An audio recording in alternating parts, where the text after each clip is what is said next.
50대, 60대를 살아가는 여러분, 은퇴 후의 삶이 눈앞에 다가오면 어떤 감정이 드시나요? 기대감과 설렘도 있지만 걱정과 불안이 머릿속을 채우는 것도 사실일 겁니다. 그중 가장 큰 고민은 바로 한 달 생활비로 얼마나 필요할까? 라는 현실적인 문제입니다. 월 200만 원. 듣기엔 작아 보일지 모르지만 실제로 이 금액으로 풍요로운 노후를 보내는 사람들이 있습니다. 어떻게 가능할까요? 더 중요한 질문은 과연 나도 그렇게 살 수 있을까? 입니다. 은퇴 후 수입이 줄어드는 상황에서 불필요한 지출을 줄이고 자신만의 절약 전략을 세우는 건 누구나 실천 가능한 일입니다. 지금부터 함께 알아볼까요? 월 200으로 노후가 가능하다고? 당신도 할 수 있는 충격적 절약 비법 대공개. 은퇴 후 생활비를 월 200만 원으로 줄인다는 건 듣기엔 불가능해 보일 수도 있어요. 하지만 실천하고 있는 사람들이 의외로 많습니다. 비결은 단순합니다. 우아한 절약 전략을 세우는 겁니다. 여기서 말하는 절약은 단순히 허리띠를 졸라매는 게 아니라 내 삶의 가치를 높이는 소비를 의미해요. 오늘은 사례 3가지를 통해 이 방법이 얼마나 실현 가능한지 함께 알아보겠습니다. 사례 1. 취미를 소비가 아닌 생산으로 전환한 김 씨의 이야기. 김 씨는 58세에 은퇴한 후 줄어든 수입 때문에 월 300만 원이었던 생활비를 감당할 수 없었습니다. 고민 끝에 소비를 줄이는 대신 취미를 통해 수익을 창출하는 방법을 찾았죠. 김 씨는 은퇴 전부터 관심 있었던 텃밭 가꾸기를 시작했습니다. 처음엔 단순히 자신의 식비를 줄이기 위한 목적이었지만 점차 키운 채소를 동네 마을 장터에서 팔기 시작했어요. 그 결과 매달 약 20만 원의 추가 수입을 올리게 되었고 무엇보다 신선한 채소를 자급자족하면서 식비를 크게 줄일 수 있었습니다. 텃밭을 관리하며 건강도 좋아졌고 심리적인 안정감도 얻었죠. 이게 단순한 절약이 아니라 제 삶을 풍요롭게 만들었어요. 라는 김 씨의 말처럼 돈을 아끼는 동시에 행복도 키운 사례입니다. 사례 2. 은퇴 후 공동체 주택으로 이사한 박 부부. 박 씨 부부는 60대 초반에 은퇴하며 걱정이 많았습니다. 두 분의 연금은 합쳐서 월 220만 원 정도였지만 기존 생활비는 350만 원 수준이었거든요. 특히 주거비와 공과금이 부담이었습니다. 박 씨 부부는 큰 결심을 했습니다. 서울 근교의 공동체 주택으로 이사한 겁니다. 공동체 주택은 여러 가구가 주방과 거실 같은 공간을 공유하며 살아가는 형태로 각종 생활비를 함께 줄일 수 있습니다. 덕분에 월세는 절반 수준으로 줄었고 공과금도 나눠 부담하다 보니 주거 관련 비용을 한 달에 80만 원까지 줄일 수 있었어요. 또 공동체 내에서 함께 밥을 해 먹거나 나눔을 실천하면서 식비도 감소했습니다. 처음엔 불편하지 않을까 걱정했는데 이젠 가족보다 더 친밀한 이웃들과 지내며 정서적인 안정감도 얻고 있어요. 라는 박 씨의 말처럼 비용뿐 아니라 관계적인 풍요로움까지 얻은 사례입니다. 사례 3. 절약의 즐거움을 느낀 이 씨의 스마트 소비법. 이 씨는 55세에 명예퇴직을 했습니다. 한 달 생활비로 약 200만 원을 맞추기 위해 스마트 소비법을 실천했죠. 그는 은퇴 후 생활비에서 가장 큰 부분을 차지하는 교통비와 통신비부터 다이어트하기 시작했습니다. 우선 자가용 대신 대중교통을 이용하기로 결심했어요. 자동차를 유지하는 데 들어가는 보험료, 주유비, 정비 비용 등을 계산해보니 한 달에 약 50만 원이 절약됐습니다. 또한 통신비를 줄이기 위해 기존의 고가 요금제를 해지하고 저가 요금제에 가족 결합 할인까지 적용받아 통신비를 반으로 줄였습니다. 이 씨는 이렇게 줄인 비용으로 자기 개발에 투자했습니다. 그동안 배우고 싶었던 컴퓨터 코딩을 배우기 시작했고 지금은 지역 강사로 활동하며 월 30만 원의 추가 수입을 올리고 있죠. 절약을 하면 더 큰 가능성이 보입니다. 돈이 아니라 시간을 벌었다고 생각해요. 라고 말하는 이 씨의 사례는 단순한 절약이 아니라 새로운 기회를 만든 이야기입니다. 현실적인 절약 전략의 핵심. 위 사례들이 보여주듯 절약은 단순히 소비를 줄이는 게 아니라 삶의 방식을 바꾸는 겁니다. 그렇다면 구체적으로 어떻게 해야 할까요? 몇 가지 핵심 전략을 정리해 볼게요. 지출 항목별로 구체적인 목표 세우기. 가장 먼저 해야 할 일은 지출 항목을 꼼꼼히 분석하는 겁니다. 식비, 주거비, 교통비, 통신비, 여가비 등 카테고리를 나눈 뒤 어디에서 줄일 수 있을지 고민해 보세요. 예를 들어 식비는 직접 요리하거나 지역 시장을 이용해 크게 줄일 수 있습니다.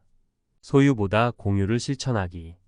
공동체 주택이나 카쉐어링 같은 공유 경제 모델을 활용하면 고정 비용을 줄일 수 있습니다. 특히 은퇴 후에는 이런 모델이 정서적 안정감까지 제공해 줄 수 있어요. 취미와 절약을 연결짓기. 취미를 통해 자급자족하거나 추가 수익을 올리는 방법을 찾아보세요. 텃밭 가꾸기, 중고 물품 판매, 공예품 제작 등으로 생활비를 줄이는 동시에 즐거움도 느낄 수 있습니다. 끝으로 당신도 할 수 있습니다. 은퇴 후 월 200만 원으로 사는 건 단순히 허리띠를 졸라매는 삶이 아닙니다. 오히려 자신에게 중요한 가치를 재발견하고 단순하면서도 만족스러운 삶을 살 수 있는 기회죠. 중요한 건 나만의 우아한 절약 전략을 찾는 겁니다. 위 사례들이 누군가의 특별한 이야기가 아니라 누구나 따라 할 수 있는 현실적인 방법이라는 걸 기억하세요. 월 200만 원으로도 충분히 만족스러운 노후를 보낼 수 있습니다. 당신도 꼭 해낼 수 있습니다. 전문가 칼럼 월 200만 원으로 우아하게 살아가는 법 전문가가 말하다. 은퇴 후 월 200만 원으로 노후를 보낼 수 있을까요? 라는 질문을 받을 때마다 저는 늘 같은 대답을 합니다. 가능합니다. 하지만 조건이 있습니다. 단순히 소비를 줄이는 것이 아니라 돈의 흐름과 삶의 가치를 새롭게 정의하는 과정이 필요하죠. 오늘은 은퇴 후 월 200만 원으로도 풍요로운 삶을 살아가는 사람들의 이야기를 바탕으로 이를 뒷받침하는 구체적인 방법과 원칙들을 말씀드리겠습니다.